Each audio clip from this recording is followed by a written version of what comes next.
Hello Pisces, thank you for joining me for your weekly forecast for week commencing the 22nd of October. The triplicities are the elemental links between the zodiac signs. So in your case, you're water, and that links you to Cancer and also to Scorpio. Now that Scorpio influence has been very powerful this month already.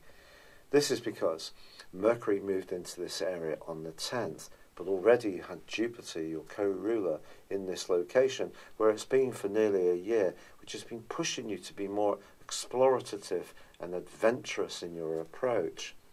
But of course, Venus went into a retrograde on the 5th. That may mean that communication has been perhaps a little bit of a tricky issue in the month of October, and possibly to do with someone who lives at a distance or who comes from a very different background to you, or perhaps it's just circumstances have not quite played out as you would imagine.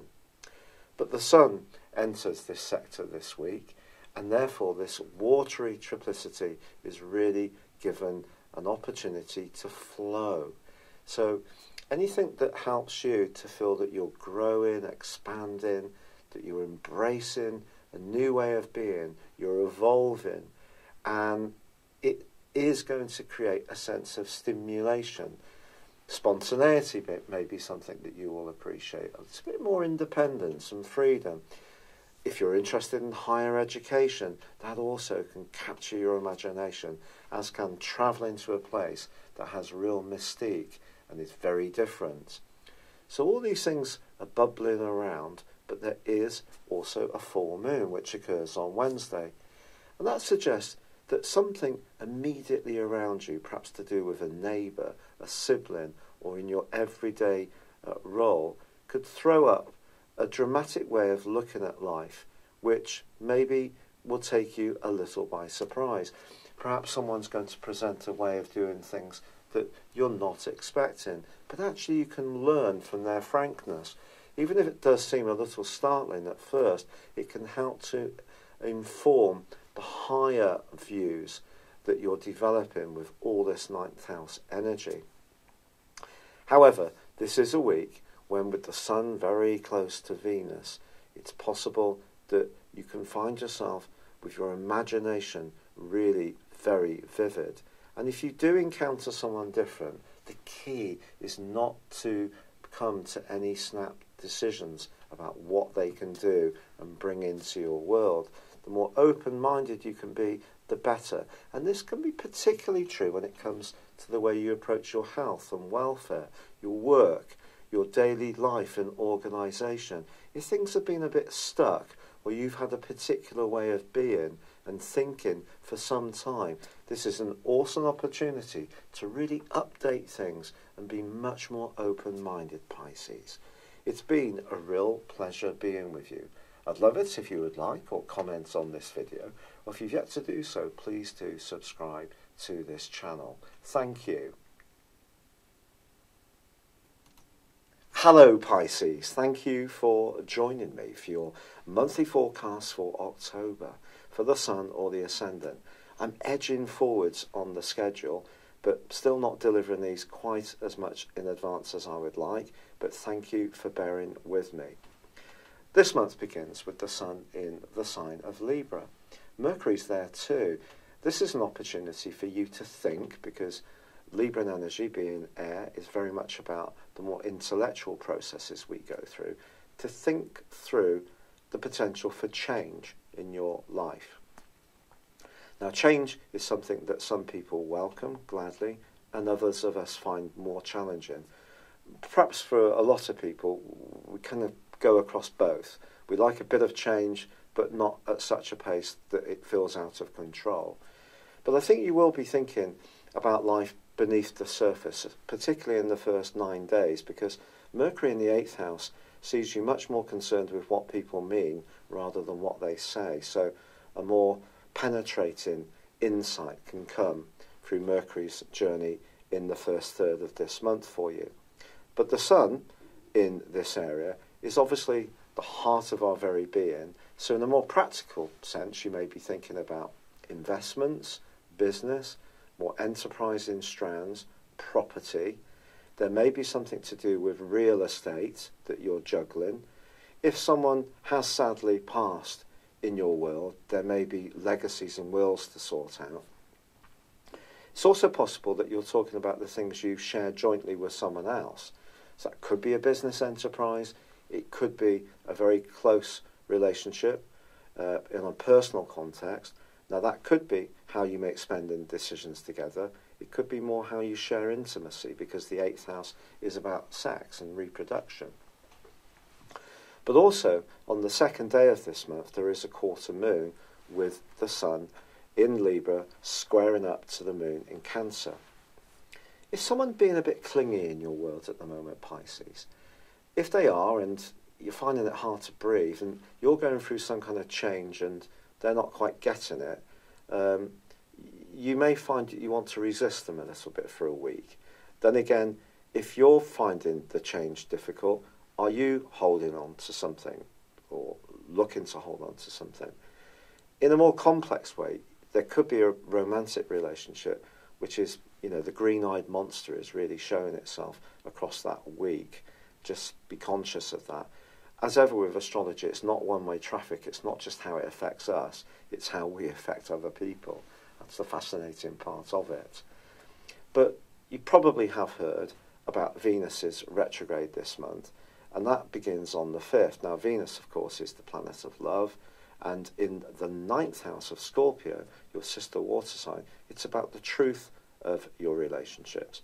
But the retrograde can work out in so many different ways. It could see you rethinking an existing relationship. It may see you thinking about someone from your past. It may see you develop a more profound affection for someone, or it may see you moving out of a relationship. There is not one set outcome that's going to happen. And anyone who says there is just not being truthful, quite frankly. And of course, it's not just your zodiac sign, it's your natal horoscope, your draconic horoscope, and also your directions and transits that influence what's going on for you. So it's a complex influence, Venus retrograde, but one of the things it can influence that's less known is money. And with this energy in the sign of Libra, which is about resources, longer term resources, it's possible that some kind of contractual situation is being discussed, or a relationship to do with business where you need to come across in a good way to people. So integrity around relationships is vital for you on the back of this retrograde. Now on the 9th of the month, there's a new moon. So if you are wanting to launch a new business, get closer to someone who's really important to you, on the face of it, this would be a fine time to do so. But this is a very complex new moon because it feeds into Neptune, your modern ruler, which is in your sign at the moment. And you've got a bit of a toggle to do here between what's right for you, the individual, and what's right for some kind of unified approach. And sometimes that's hard to achieve. Neptune gives you that lilting, emotional, shifting sands type part of your nature where your perceptions are always altering, which makes you so fascinating and wonderful because it means you're not stuck. You're always evolving. But just finding out where you exactly stand about some kind of very close involvement may be a bit of a challenge. But the bigger challenge, I think, comes from Pluto. Pluto, since 2008, has been in your sector of friendship, of long-term plans, of higher principles. And it's in a right angle with the Sun for 1 week from the 9th. The Sun square Pluto is one of the most difficult of all planetary aspects. Let's get right down to it. And sitting as it does on the new moon, we're bringing the moon into the equation, so it's very much more emotional. I think there may be something that needs to evolve in your world that you could be resisting, or someone close to you could be resisting, the 8th house. So something you share may be changing around your future, which is what Pluto is governing. Pluto is also about secrets. It's also about power.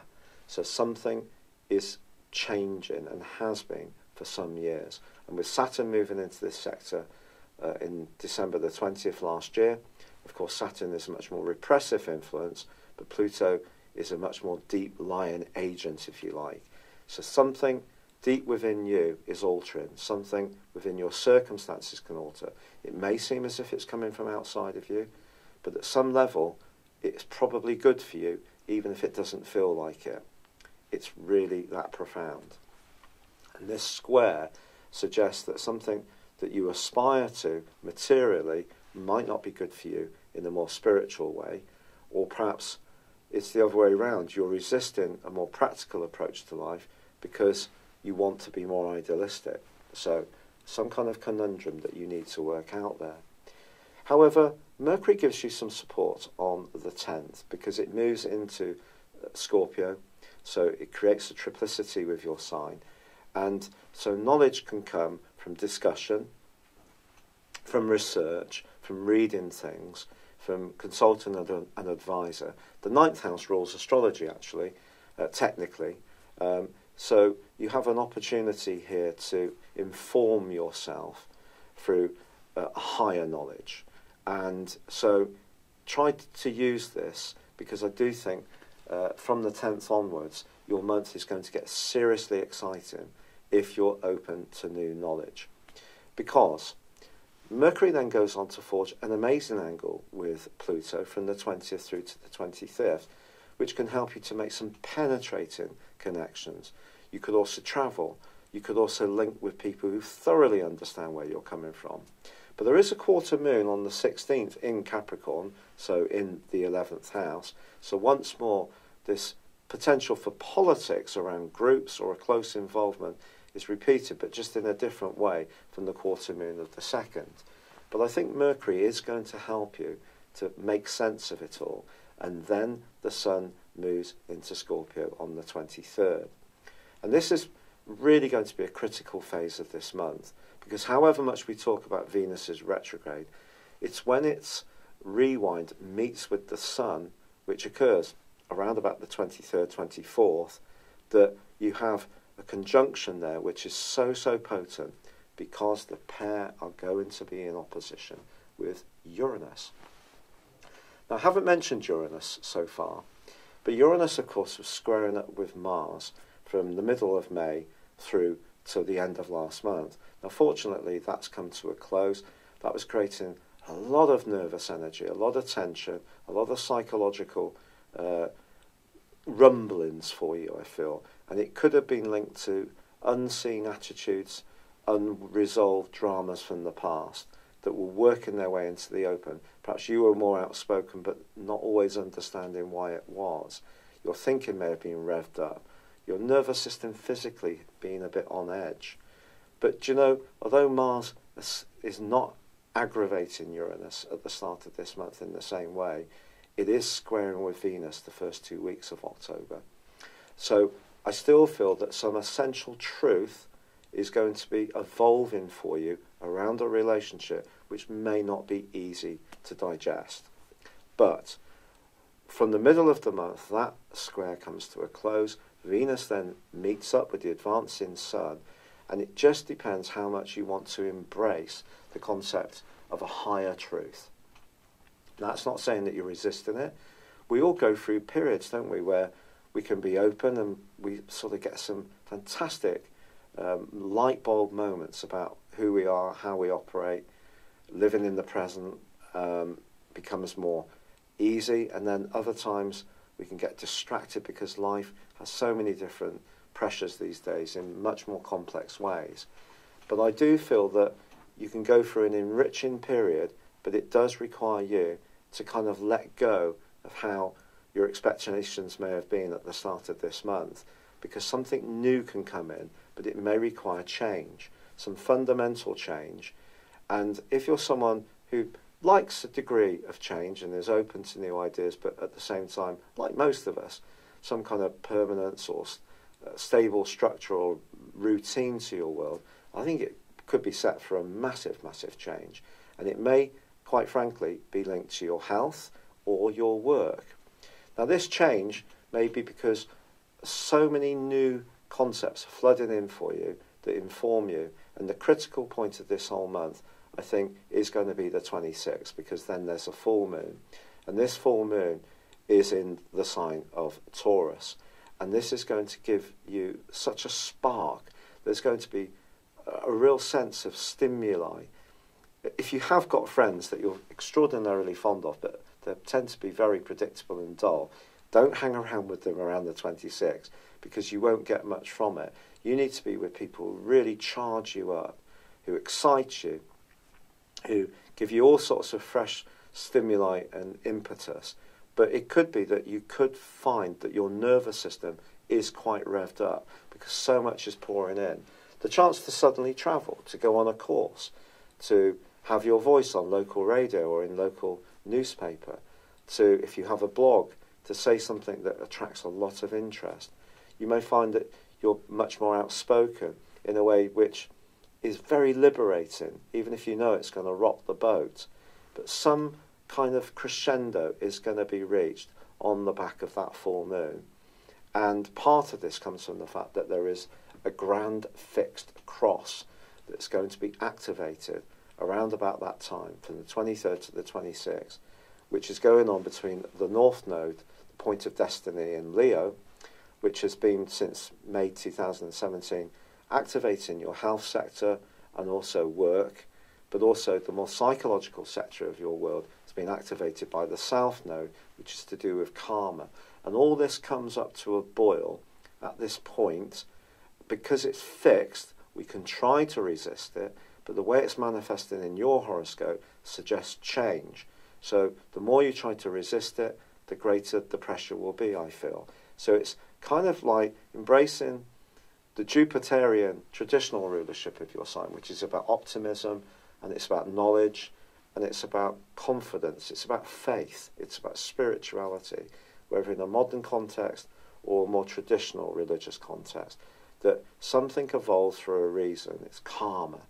Your sign is all about the accumulation of all the knowledge and the energies of the other 11 zodiac signs. That gives you a huge gift, and that gift of knowledge can really be activated at the end of this month.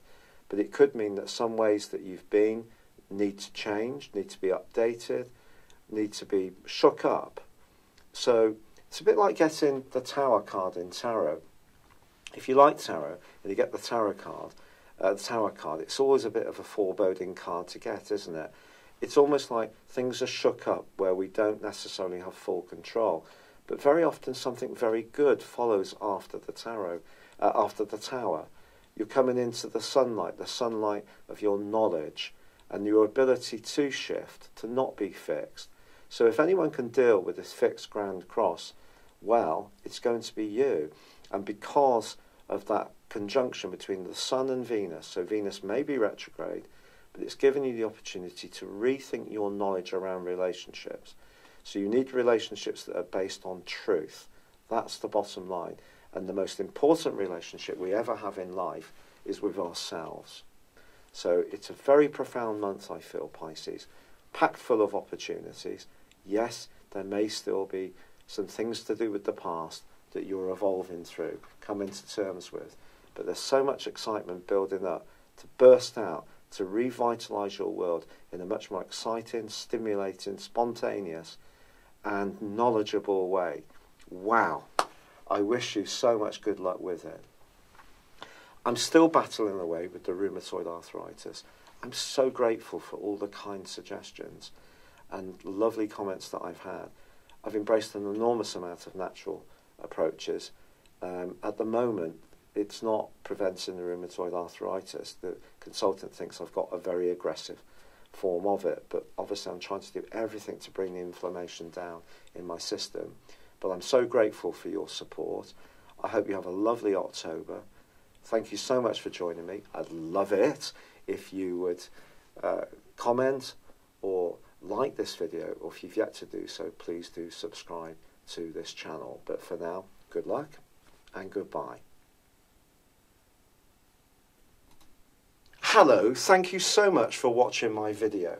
I'd love you to join me at my Horoscope Ace app. You can find this at www.horoscope-ace.com. You can use it through Android, iOS, Apple or Facebook. Check out your ascendant or your moon sign or download your free birth chart. There's all your favourite videos, plus there are daily, weekly, monthly and yearly horoscopes for general, love, Chinese and Indian astrology. If your passion is tarot, there's my brilliant 3-card money or love tarot readings too. And it's all there at www.horoscope-ace.com. Thank you.